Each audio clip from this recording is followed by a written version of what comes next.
In this little lecture, we're going to talk about the mechanics of pulmonary ventilation, the mechanics of getting air into and out of the lungs. So we need to move air around. So what I'd like you to think about is, okay, we want to move air. We're going to have to use pressure.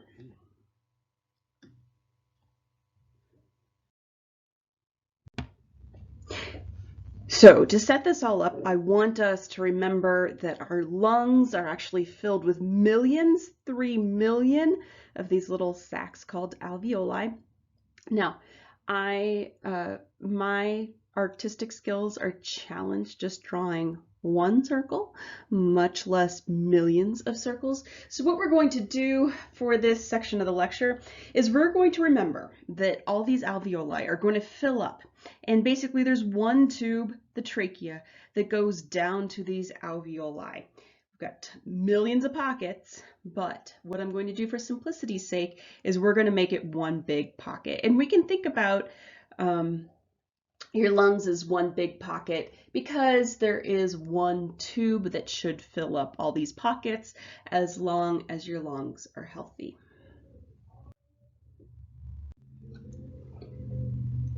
So this is my super simplistic drawing of the lung. I've got a tube right here. And what we're going to do with that tube is we are going to move air in and out of this tube. So air is going to go in and it's also going to come out. This is kind of a weird system if you think about it.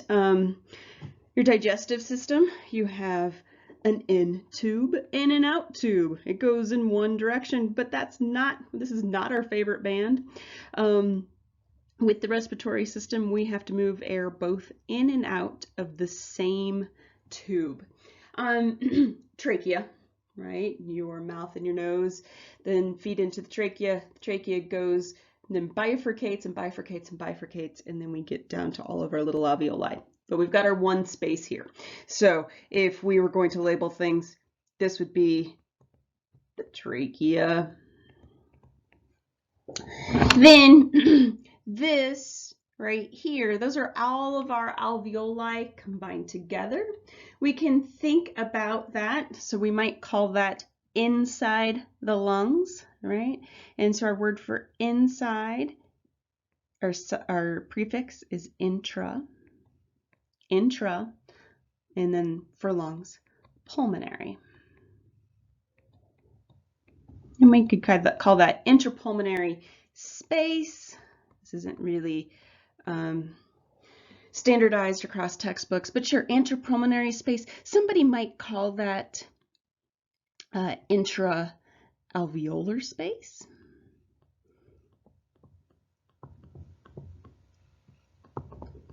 All right, same thing. It's the space that's inside your lungs that air is going to move into and out of. So we're going to think about, because we're going to use pressures, we're going to think about the pressure of air outside of our bodies, right? Outside the trachea.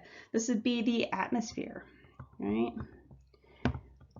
Is what's going to dictate the pressure outside of us. So atmospheric pressure, the way that atmospheric pressure happens is that wherever you are, so if you're at sea level, you have a whole bunch of atmosphere pushing down on the air molecules, right? So we know about our pressure.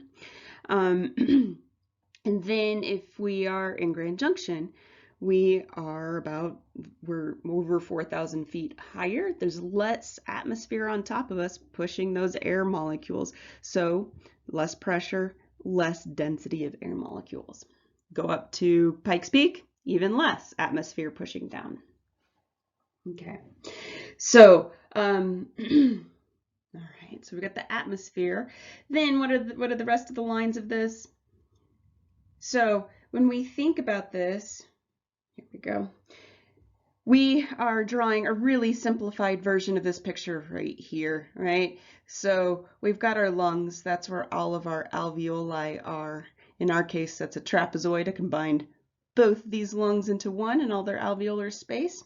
they are contained within a box. And so I've drawn this box here.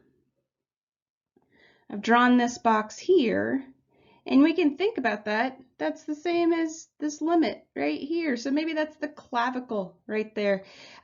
Basically, this box is the rib cage because that's what contains the lungs. So clavicle ribs, you've got ribs up here, you've got ribs along the side, and then the bottom, this bottom section of the box is defined by the diaphragm, which is this red muscle right here in this picture. Maybe I should label it. Let's go ahead and label it.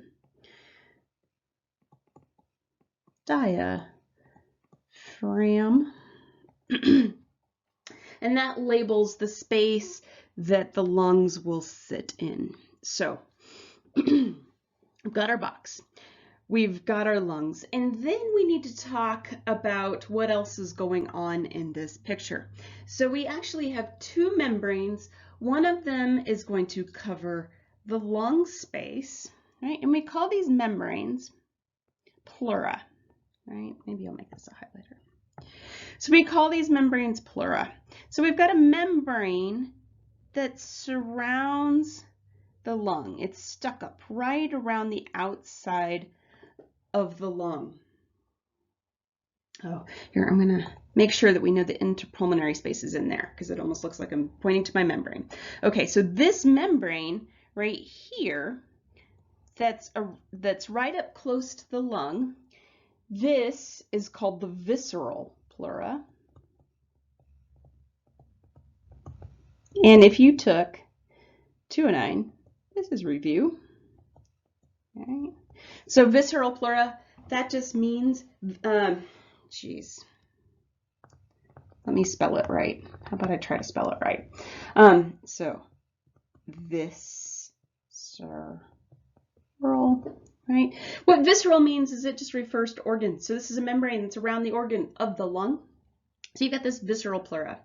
Then you've got another pleural space. So another pleura, another membrane. It's actually continuous, right? So we had this visceral pleura here, and then we've got a membrane right here. It's not lining the lung, it's lining the chest cavity, right? So we've got this membrane right here. This membrane is another pleura that we call, oh, that's still highlighted. We're going to call this one the parietal pleura.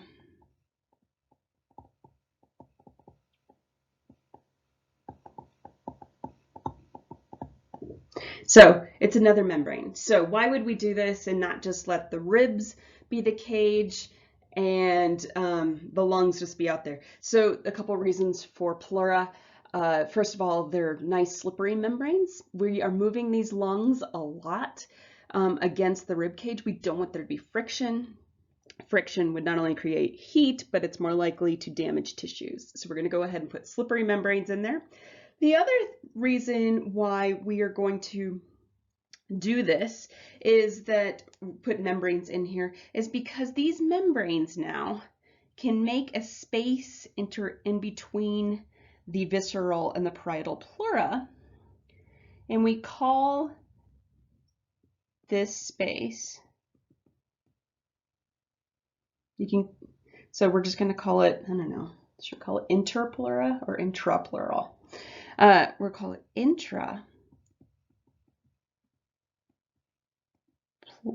intrapleural space. So this intrapleural space, first of all, it makes it so that the pleura themselves, they are slippery, but they've got some space in between, so they're not actually rubbing against each other. Again, really nice to keep from damaging those pleura themselves. Also, the other reason why we're going to put this here is because it gives us a way of breathing, because what we're going to do is we're going to have a different pressure in this interpleural space, which helps the lungs glue up to the side of the rib cage so that when we move the ribs, we're going to move the lungs. We're going to change the volume here in this intrapulmonary space here. So one thing that I should say, I know I did a simplified version, but if you notice in this picture right here, notice that we're going to have a visceral pleura around the right lung and the left lung, and so they can move kind of independently. We're still moving the rib cage as one solid thing. We're actually going to do a whole lot of movement using this diaphragm here. And so which will pull on those pleura in the intrapleural space. Okay, so in reality, I drew this intrapleural space really big, but in reality, it's actually pretty tiny.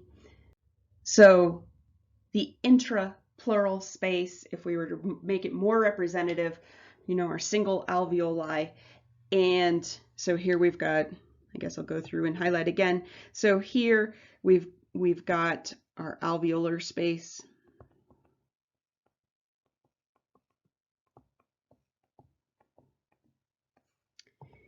Here, this one right here, this black line right here, it's around the outside of our lung. I know I'm not very good. I know, guys. So tell me what that would be called. Visceral. I keep doing this. Okay. Visceral pleura. And then here we've got parietal pleura. Okay, now, so ribs. I left the ribs out of this picture because the ribs, we can move them apart and together just a tiny fraction, tiny little bit. I mean, I guess it matters, but the big thing that is going to be doing most of our mechanics of ventilation, most of our breathing for us, is this diaphragm right here. And so we're going to think a lot about this diaphragm. So what happens, so we want to ventilate this lung. We want to move air in and we want to move air out of this lung. And so what we're going to do is we are going to change the volume of this alveolar space by changing how this diaphragm is shaped. So the diaphragm, it is a muscle. Oh my gosh, you guys, everybody put your hand where your diaphragm is. So about at the bottom of your rib cage. Now, breathe using your stomach, right? Instead of making your shoulders go up and down, concentrate on making your stomach go in and out. I don't know why I'm doing it right now. You guys can't see it, but I promise you I'm doing it right now. So I've got my hand on my diaphragm. And when I'm breathing, I'm making sure that my belly's moving in and out more than my shoulders. And that is when I know I'm using my diaphragm 100% for my breathing. So think about that. So everybody take a deep breath in and out. Okay, so now tell me, diaphragm, is it a voluntary skeletal muscle or is it involuntary? It's voluntary. Because you guys could all make the decision to contract it or not contract it. So what we want to think about is that the diaphragm is, this muscle, it is dome shaped. You guys, I can't draw a dome, but I can draw a semicircle, right? And so think about a semicircle muscle. I've got this muscle, it's dome shaped. And when I make a muscle do its thing, so a muscle's doing its thing, what is it doing? Well, when a muscle does its thing, it's contracting. It's getting shorter. So if I have a dome-shaped muscle, or even a semicircle muscle, and I make it shorter, what happens? When I make a muscle shorter that's got a circular shape to it, when I shorten it, I have less muscle going from point to point, so it actually becomes less circular, more of a line. And in the case of the diaphragm, it moves down. So, okay, so when you contract your diaphragm, so this is contraction.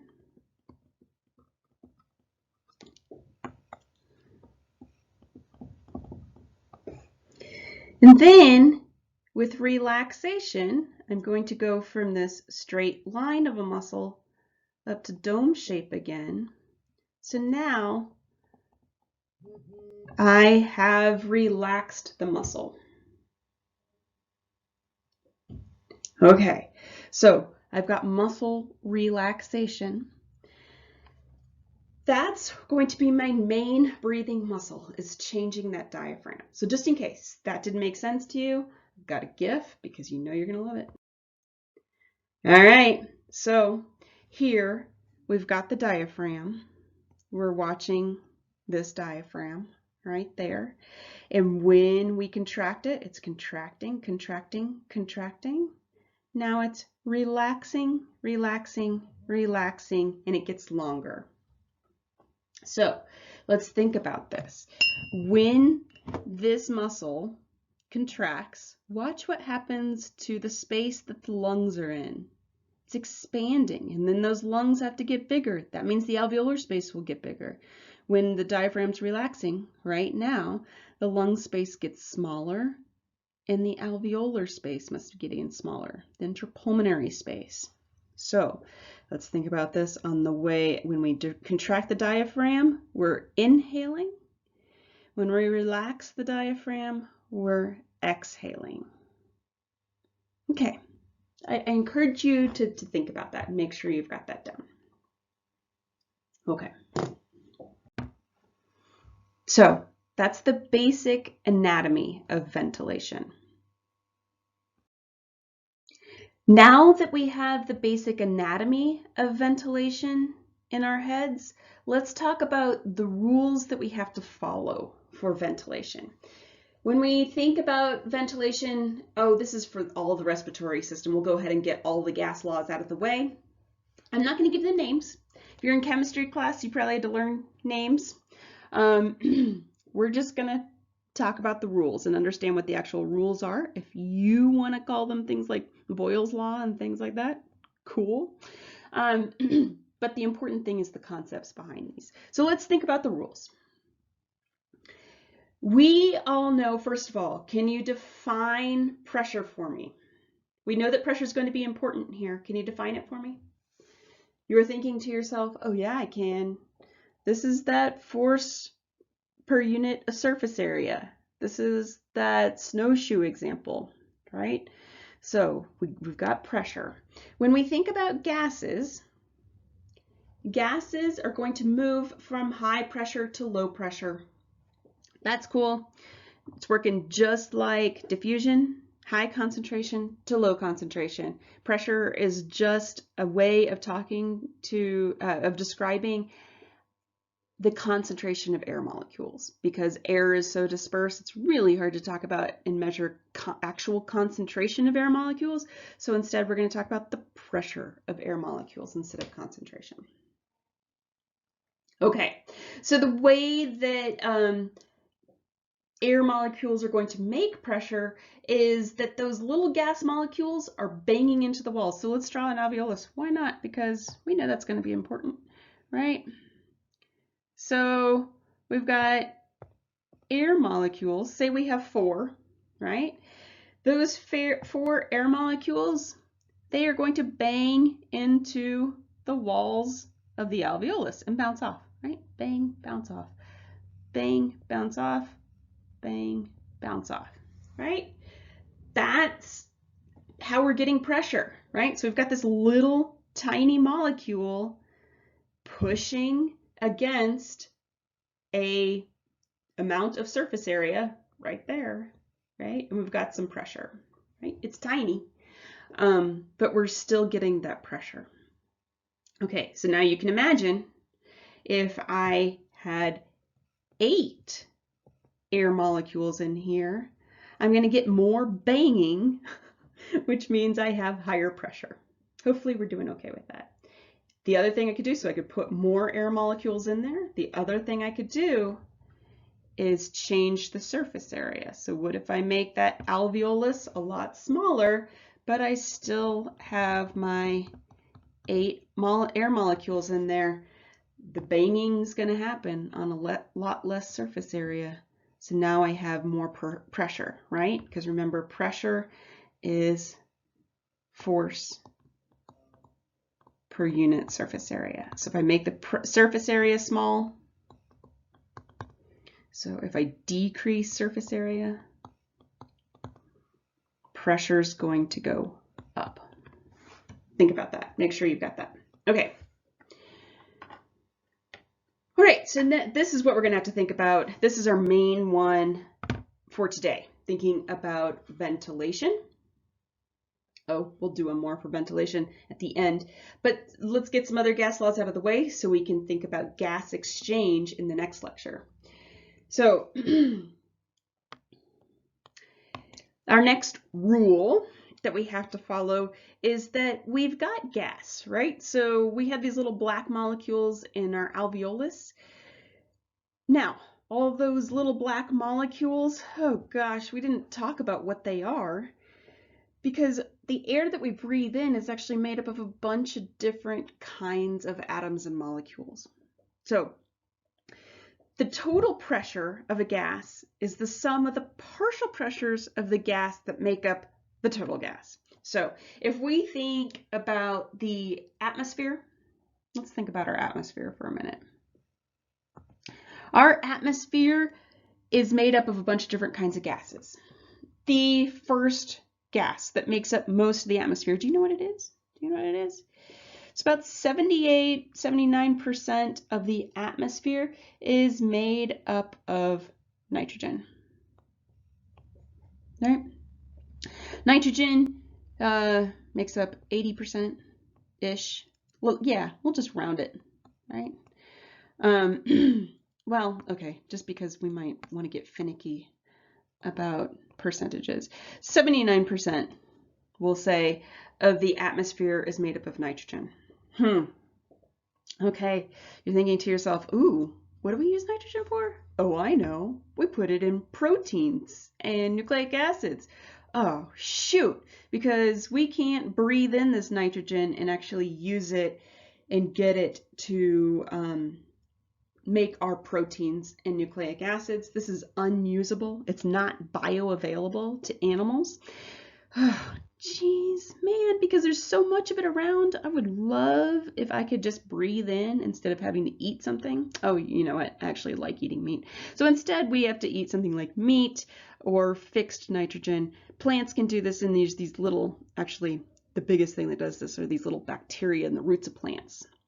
So, oh well. It's unusable. Okay, so what is usable? Why are we breathing in? Oh, because we want some oxygen. Oxygen makes up, we're going to call it 20%. It's over 20%.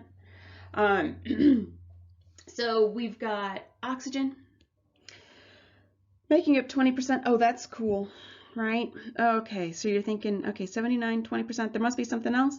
What else do you think is in the atmosphere? Oh, we've got a little bit of water.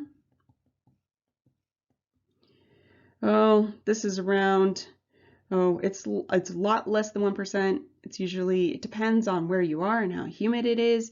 It's oftentimes less than 0.5% in Grand Junction. Oh my gosh. And then we've got something like carbon dioxide, which is a lot less than 1%. So it's something like 0.04 or 0.03% of the atmosphere. Okay, so if you look at those, you can see how in order to get 100% of the pressure of the atmosphere, I'd have to add the nitrogen and the oxygen and the water and carbon dioxide, right?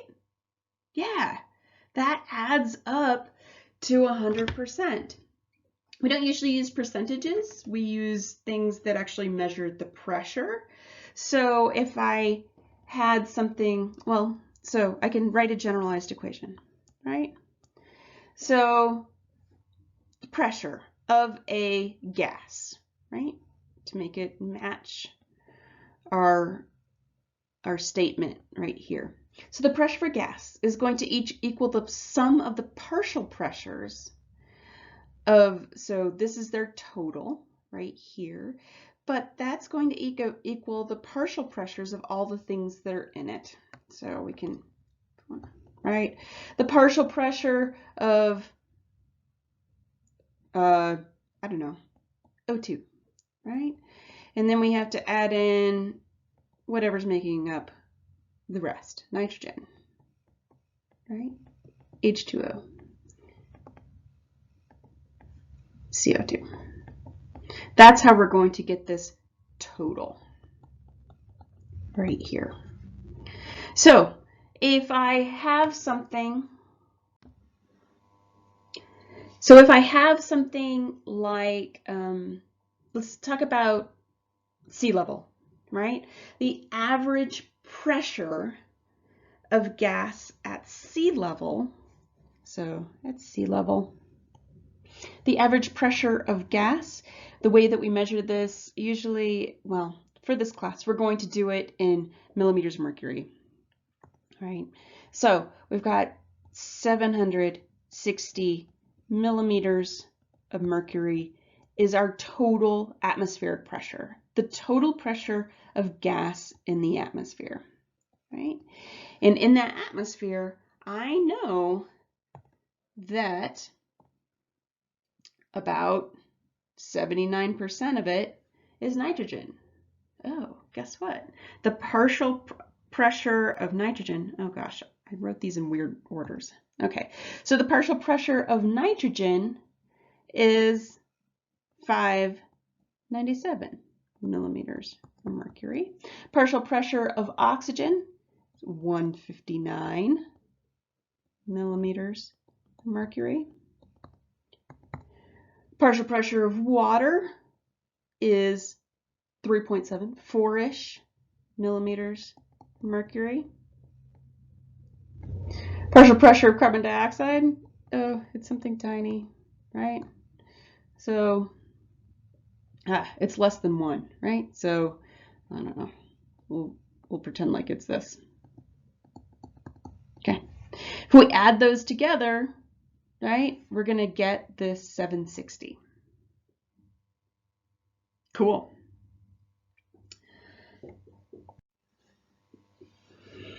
Okay, so if we are going to move all of air, right? If we're going to move air, we're thinking about this number 1. If we are going to move specific kinds of air, like oxygen or carbon dioxide, we're going to be thinking about this. And so then if we combine that 1 and 2, we get another rule, which is going to help us with our next lecture. So gases, so this is individual gases, this is specific gases. Those specific gases, like oxygen or carbon dioxide, they're going to move down partial pressure gradients. So if we're thinking about moving oxygen, we're going to think about, ooh, that's terrible. Let's do a lighter highlighter. We're going to think about this 159 number. And if we want oxygen to move, we're going to have something different than this 159. Maybe it's more, maybe it's less. If we have another place that has less partial pressure of oxygen, like 100 say, then that oxygen is going to move towards that low pressure zone. Okay. Our last rule is that volume and pressure are inversely related. And we totally saw that right up here when we thought about our alveoli, right? When we reduced the volume of our alveolus, we reduced surface area, total surface area, right? You can think about this, I don't know if these aren't making sense to each other.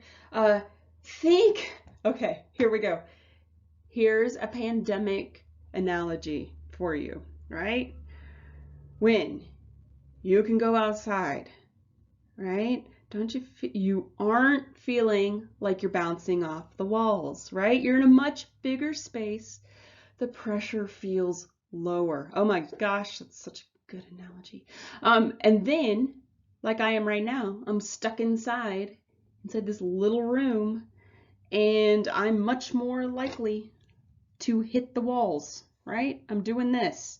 I'm much more likely to be these little gas molecules bouncing off the walls. And the more people you shove in this room, the more pressure we all feel. Yeah? Is everybody there with me? Maybe it's a stretch. I don't know. So let's be super clear about this. As volume increases, pressure decreases. As pressure increases, volume decreases, or vice versa, right? So if I think about blowing up a balloon, or in our lab, we'll blow up some trash bags, right? So if I, with my lungs, increase the pressure in that balloon,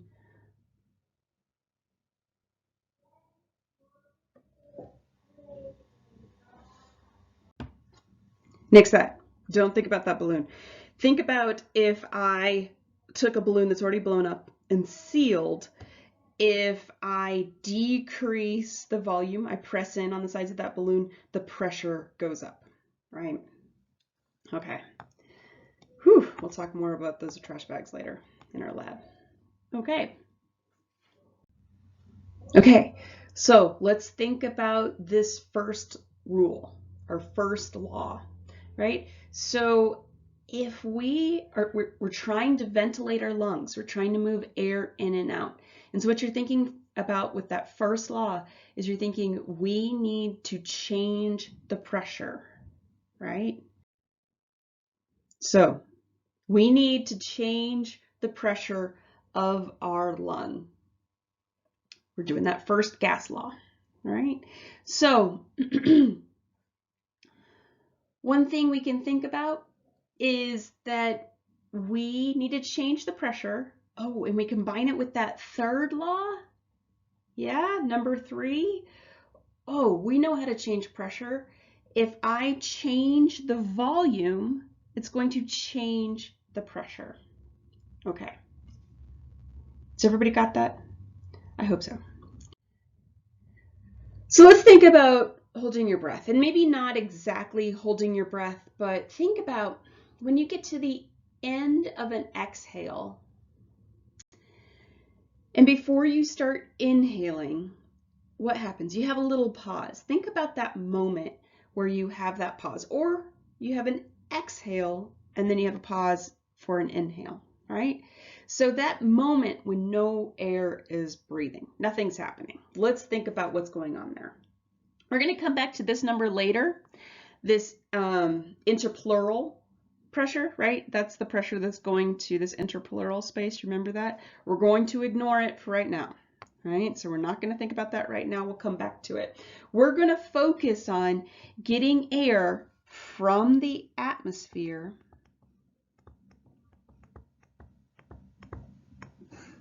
into our interpulmonary space, right? Or the space within our alveoli, same thing, okay? So this is kind of weird to think about. Just, I mean, take a moment to think about this.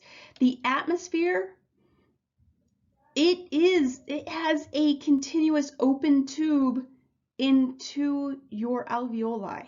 Jeez, that's really crazy. It makes me worry about those thin-walled alveoli.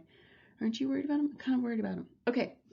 So we've got this atmosphere, we've got all these air molecules out there. They have a certain amount of pressure. Let's pretend we're at sea level and it's a super average day. So sea level, on a super average day at sea level, the pressure of the atmosphere, so right outside your nose and your mouth, is 760 millimeters of mercury. Millimeters of mercury, just a way to measure pressure. yeah, there's lots of other ways you could do it. We're going to stick with millimeters of mercury.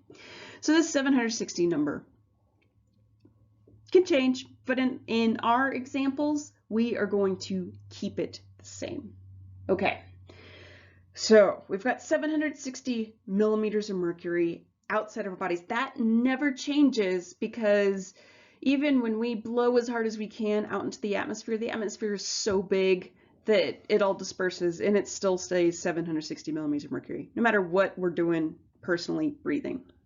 Okay, so that number is not going to change. What we can change is what's going on in this intrapulmonary space. All right. Okay, so let's think about that moment when you're pausing, right? And no air is moving in or out of your lungs. Think about diffusion.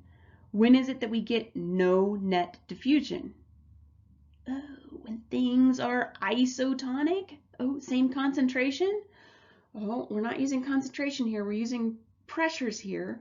So if we're going to get zero air movement, we have a pressure inside this lung of 760 millimeters of mercury.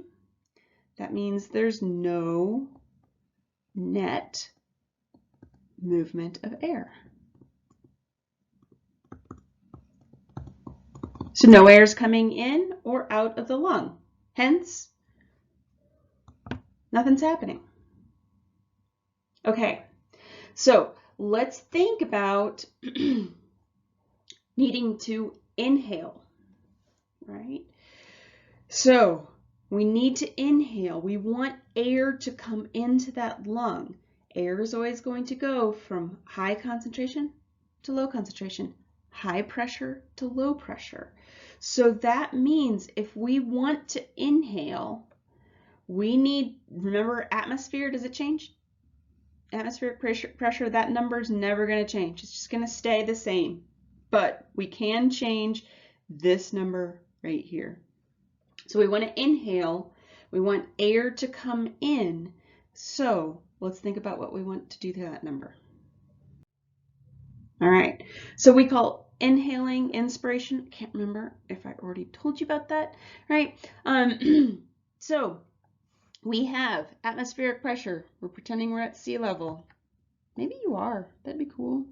Right? So always stays the same at 760. We want air to come into the lung, so we want pressure here to be lower than 760. Actually, it doesn't have to be that much lower. And the way that we can lower pressure is by increasing volume. So we want to lower pressure, so we will increase volume. And the way that we're going to increase volume is this right here. We're going to contract the diaphragm. The diaphragm contracts, and as the diaphragm contracts, do you remember what this one was called? The parietal pleura is pulled down. It pulls on the intrapleural space. That pulls on the visceral pleura right here. And it makes this intrapulmonary space bigger. When that intrapulmonary space gets bigger, that decreases our pressure, maybe to something like 758. Right.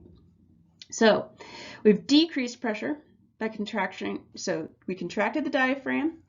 That lengthens the thorax through, I don't know, if you don't know the word thorax, that's fine, right? But the big thing is that we're making more space, and the way we make more space in your rib cage is we actually push your liver down. Okay, stick your hand on your belly, breathe in, and notice how your stomach comes out because your liver's pushing down and pushing everything else out of the way.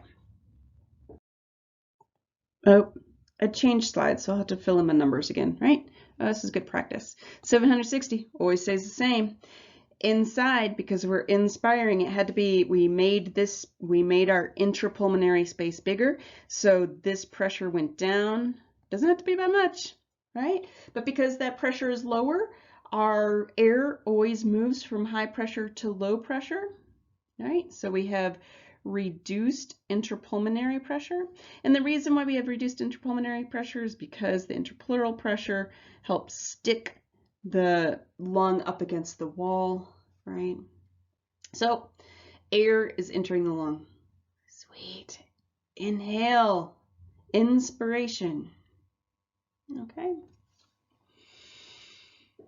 All right. Let's think about what we're going to do next. We need to breathe out, right? So expiration, exhalation, expiration, same thing. In physiology, we tend to call it expiration. It'll become important at the very end of this lecture. So, okay, you tell me.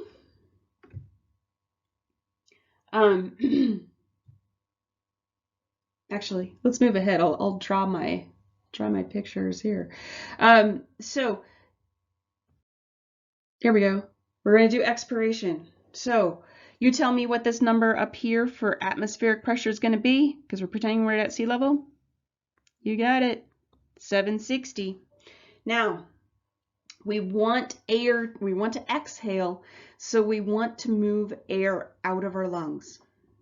All right, so the way that we do that, so we want this pressure, we want the intrapulmonary pressure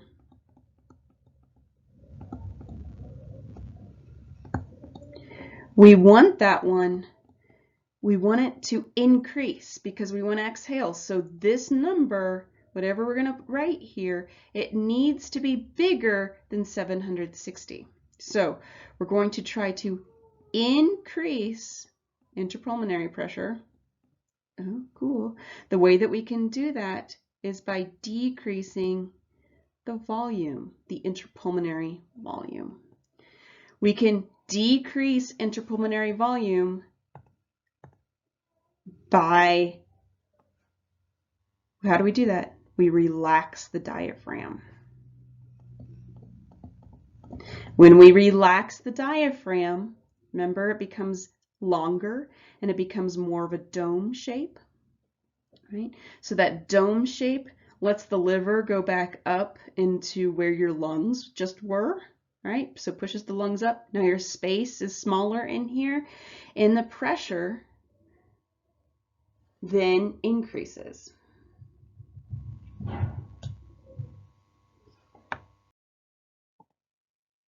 Okay, so we have, this is, oh my gosh, I have to rewrite this, 760. We let the diaphragm relax, so we increase the pressure here, so we've got something like 762, maybe 763, right? The lungs are now in a smaller space, right? And so now there's increased intrapulmonary pressure and air exits. Oh, it's going from high pressure to low pressure. Sweet. Now, this is what we call passive expiration.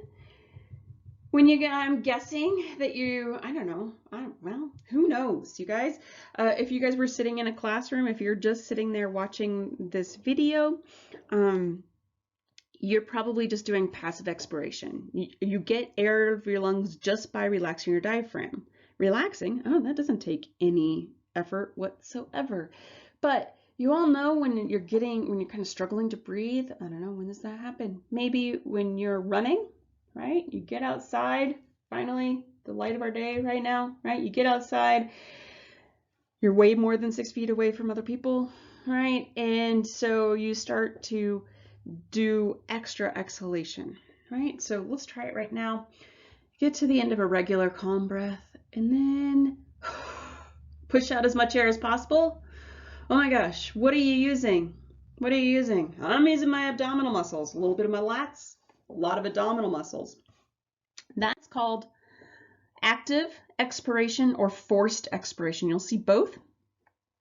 What happens with active expiration is you're not just letting your diaphragm relax, but you're also contracting all your stomach muscles. So think about this, you contract those stomach muscles, they're wrapping around your belly. When you contract those stomach muscles, it pushes everything. When your diaphragm relaxed, it lets your liver come back up. When you contract those abdominal muscles, you are pushing everything. You're pushing your intestines, your stomach up, then they're pushing your liver more. Your liver is pushing even more up on this diaphragm, and that makes this space even smaller, right? So where we might have had, so atmospheric pressure is always 760. So we let the diaphragm get pushed even further up here. So maybe we're increasing this pressure now to, I don't know, like 768. Whoa, that's going to be just like with diffusion.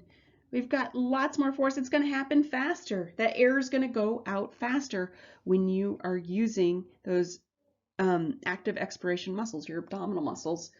And it's not just the relaxation of your diaphragm. So with active expiration, this forces air out of lungs quickly.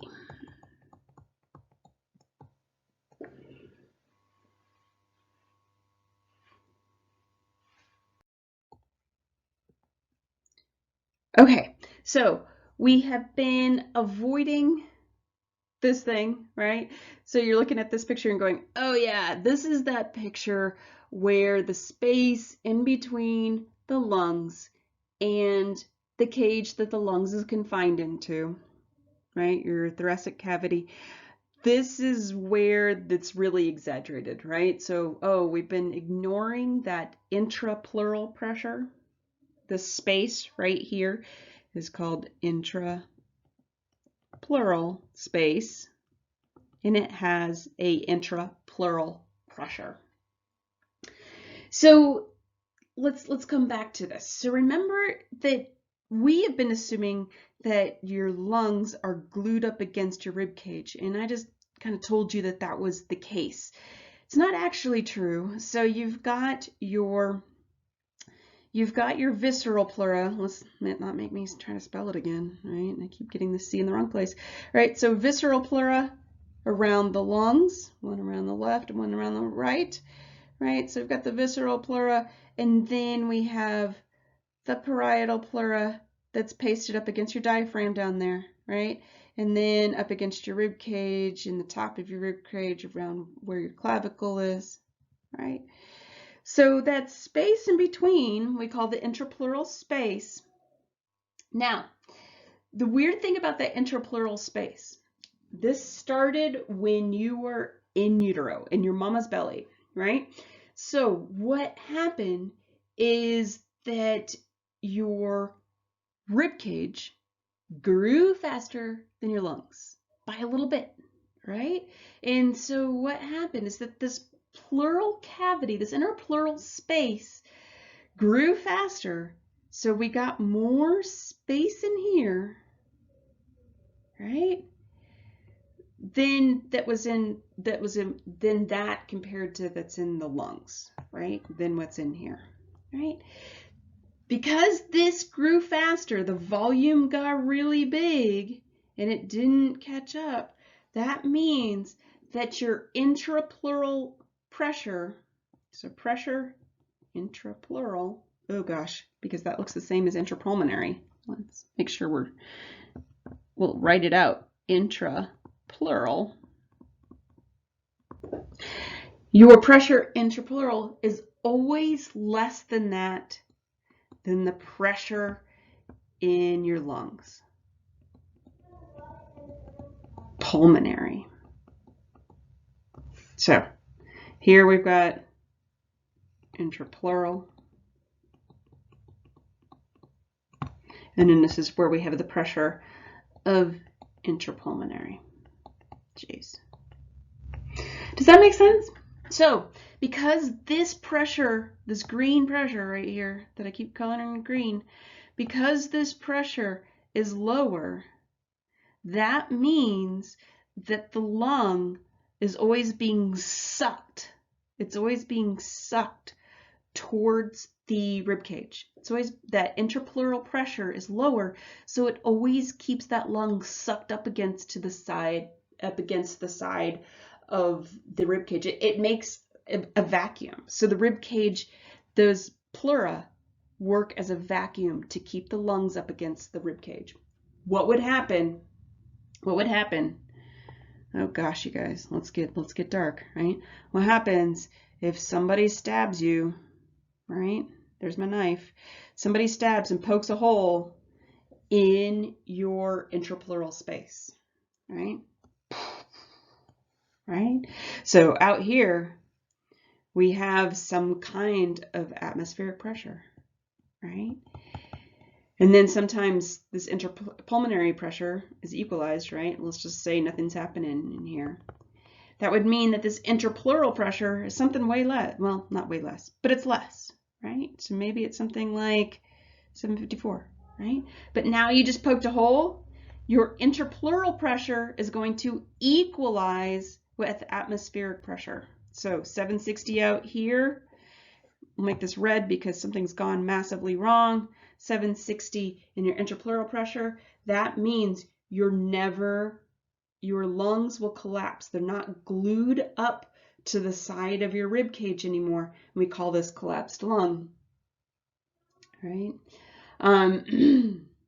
Gaping chest wounds, not a good idea, right? Okay. Was that a good PSA? Don't get a gaping chest wound. Okay, so the last thing that we need to talk about for ventilation is we need to do some graphs of volume. Of course we do, because we want to think about what's going on here. So we're going to draw a graph. The y-axis is going to have volume along it. Doesn't really matter what the numbers are. We'll talk a little bit more about them in lab. Usually in lab we do this. We're going to see what we can do from home, right? And you're going to bear with me. All right, so as we're sitting there, just as you're sitting there, let's think about this. Unless you're on the treadmill, right? You're probably sitting there and relaxing, right? And so you've got these normal breaths. Oh, how do you do this? How do you inhale? How do you this volume, we should be really clear that this is intrapulmonary. So the air within your alveoli, within your lungs. Total, right? So as you breathe in, what are you doing? Oh yeah, remember you're contracting your diaphragm.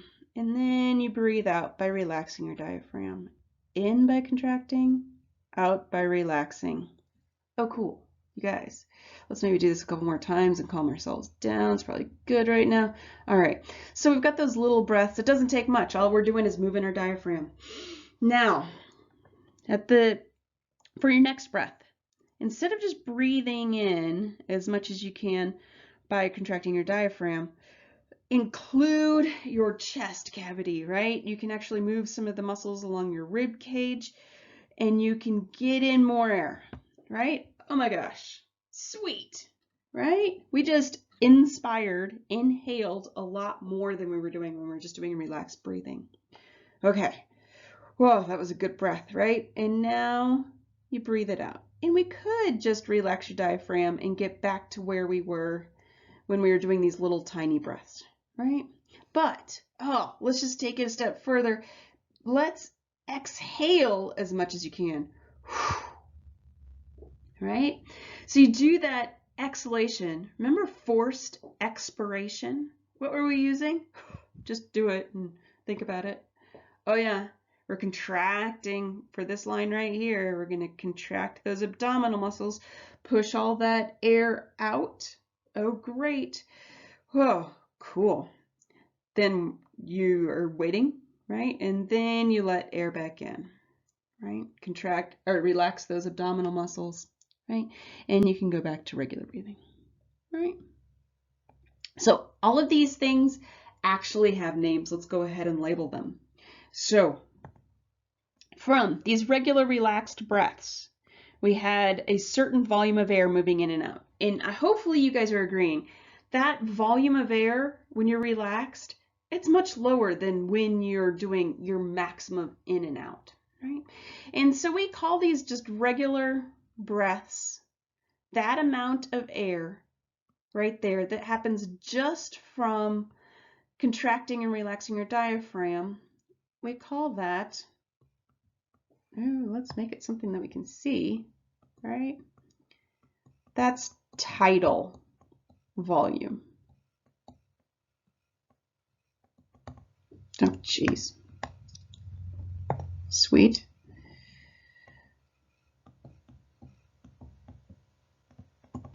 Okay.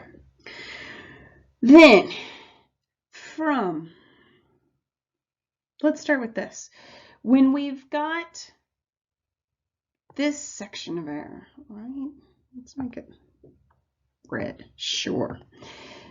From here to here, so the maximum that we could breathe in by using all of our chest muscles, and the maximum we could breathe out by using all of our abdominal muscles, that volume right there, that's the maximum amount of air in and out you could get with every single breath. That's just what you can do in life, right? So in life, vital, it's a Latin term, vital capacity. The total amount of air you could get in and out of your lungs in one single breath. All right, then we've got this thing, so we can figure out what vital capacity is. We can, I'm trying to figure out a color. Let's do blue. Right? So the difference, in order to get vital capacity, you had to, what did you do to get up to this part of your tidal volume? Yeah, you contract your diaphragm. So the difference between just contracting your diaphragm and also using all those chest muscles, you got in extra air, that was how you filled up your inspiratory reserve volume. So the extra volume of air you can get in that you keep in reserve for when you really need it. So inspiratory reserve volume, and do that with extra chest muscles, moving more chest muscle. Okay. Oh gosh, so tidal volume, what about, okay, so when you relax your diaphragm, we got down to here, just by relaxing our diaphragm. But if we also contracted our abdominal muscles, we were able to exhale, expire more air. And so we call this extra bit that we can get out of our lungs, we call that the expiratory reserve volume. So the amount of air that you can get out of your lungs, you don't normally do it when you're doing your tidal breaths, but you keep it in reserve for when you actually need to use it. Okay, then, oh my gosh. So, well, let's think about this. How could we figure out vital capacity, right? I could take something called a spirometer, and I could measure, like, breathe in as much as I can right here, and then breathe out as much as I can down to there, right? And that amount of air that I breathed out would tell me my vital capacity. And from there, we can think about how we will measure IRV and ERV. We'll do that in lab. Okay.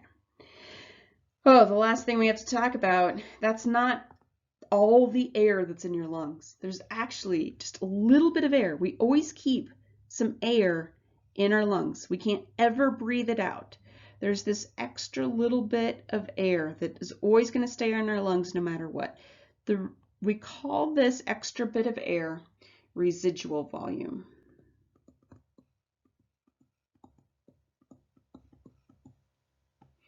The reason why we keep a little bit of air in our lungs is because our alveoli, remember, they've got a lot of water in them, and remember that thing about surface tension? We keep a little bit of air in each alveoli so they stay partially inflated so that the walls of the alveoli don't touch. If they were to touch, they would stick together, right? Oh my gosh, we'd have another reason for the collapsed lung, right? Collapsed alveoli. All right, so we always keep a little bit in that residual volume. We'll never be able to breathe it out. So our total lung capacity, how much air they have total, is if we added that residual volume, this little bit right here, with the vital capacity. Right? Just in case that figure is too messy for you, let's look at this. So this is from a textbook, right? Go ahead, pause it, stare at this for as long as you need to, right? All those things are there. Numbers, not super important, but if I gave you the numbers, if I told you what tidal volume equaled, inspiratory reserve volume, expiratory reserve volume, could you tell me what vital capacity was? If I told you what lung capacity was and what vital capacity was, could you tell me what residual volume it was, right? Think about the math equations that you would do on an exam, for instance, in order to figure these things out. All right, that's ventilation.